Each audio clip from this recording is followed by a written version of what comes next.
to embrace a new financial identity.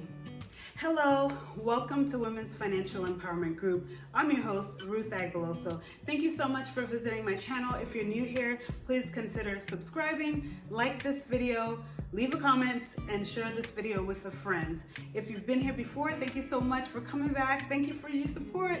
Please go ahead and like, share, do all those wonderful things, and hit the notification bell. That way you'll know whenever I upload a new video. On this channel, I talk about all things money, money mindset, making money, saving money, investing money, and more. So you're gonna wanna come back to hear what I have in store for you. Now, this video is a part of a series where I've been answering some frequently asked questions. In my previous video, I talked about building a new financial identity after divorce.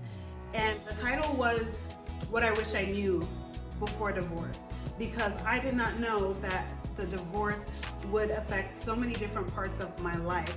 But financially, I knew that I would be okay. There were some things that I needed to do. But anyway, that was a short video. You can go ahead and check that out. In this video, I wanted to share a little bit more about how to embrace a new financial identity. Okay, so let's get into the video. Oh, and again, this is another kind of raw video with very little editing. We're not gonna do the fancy stuff, just answering some questions. We will get back to those regular videos if you prefer those videos, but for now, I just wanted to just dive in and just share this stuff really quick with you. When it comes to forming a new financial identity, the first thing you're gonna want to do is realize that yes, things have changed. They're not the same as when you were with your spouse, and that is okay. Embrace the opportunity to start fresh. This is your opportunity to do life on your terms.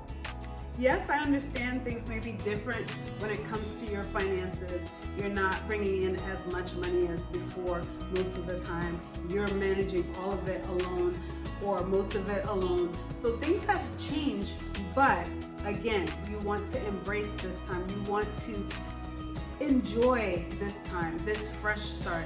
Yes, you may be going through all the emotional things, but with a few tweaks, you can get to where you need to get to financially. You're gonna want to reflect on your values and your priorities. Like I said in the previous video, it was all about your spouse and you working together with vacations and how you decided what type of furniture to buy and all the different things. So now you get to really pinpoint what are your values, what are your priorities, and set your life up according to those.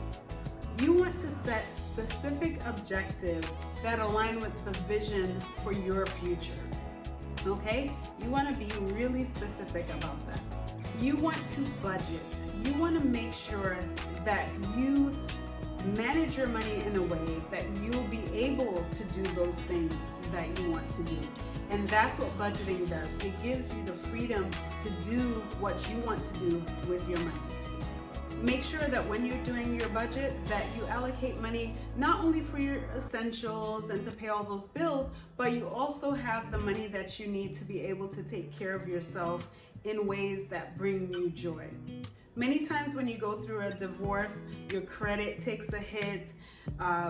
So many different things can fall apart during a divorce or take a hit during a divorce. So this is your chance to rebuild your credit, to make sure that you start building back up your nest egg if you had to touch that, or if you didn't even have one to begin with, you can start developing one. You also want to make sure that you're putting yourself in a position to rebuild your financial reputation with your banks, credit union, credit cards, all those entities. It's also important to invest in yourself. Like I said before, when you have your budget, you definitely want to set aside money to take care of yourself in the ways that bring you joy. Not just investing in terms of like the stock market or real estate or things like that, but also in your actual care.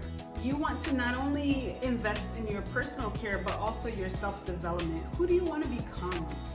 Focus on that and how you can develop that, whether you're taking classes or coaching or whatever it is, to build yourself up to be the woman that you want to be for yourself, and also for your children that you're taking care of if you still have little ones at home. You also want to make sure that you're seeking the guidance of people around you that can give you the right advice, the right guidance for your finances, whether they are financial advisors, a financial coach like myself, or mentors or a support group. You know, you just don't want to go it alone if this is your first time really managing money on your own. You want to make sure that you set yourself up for success. And I'll just end with this point because I don't want to make this video too long, but you want to make sure that you're setting boundaries around your money. One of the things that I know I've struggled with in the past is mom guilt. And with mom guilt, sometimes you don't want to say no to the children about certain things that they may want. And I'm not saying you should always say no, but you should have some boundaries there, not only with your children, but others, or other things that don't fit into your value scheme, or it doesn't fit into your budget. You want to make sure that it's okay for you to say no or wait or anything like that. Use your voice and stand up for yourself. It's your money and you are responsible for managing it well, not anyone else. The reason why you want to do this is because whatever you decide to do, you want to make sure that you're making informed choices that line up with what you want to accomplish. Remember earlier I talked about what are your objectives, setting up those objectives. So you want to make sure that everything you do is intentional and that they align. I said that was the last point, but I do have one last point, is that you want to celebrate. I am so big on celebrating your milestones, celebrating your progress. As a financial coach, that's what I do with my clients. I am super big on celebrating. You have to acknowledge those small wins. When you acknowledge those small wins, then they start to compound. But if you beat up on yourself because you're not where you thought you would be, or you just have all this pressure that you put on yourself, then it's gonna actually get in the way of your growth. So you definitely want to celebrate. Like I said, I am super big on that. Even though I meet with my clients virtually, I do like high fives and I send them things and all of that, because I just love to celebrate. You definitely want to make sure that you give yourself kudos for everything that you accomplish, every milestone that you're able to meet. I hope this video has been helpful to you. Please leave a comment below and let me know which one of these points really resonated with you, or if there was some other things that you wish that I had covered in this video. I was trying to keep it super short. I really appreciate you coming and watching this video. Please come back for the next video. And remember, change your mind, change your pocketbook. See you in the next video.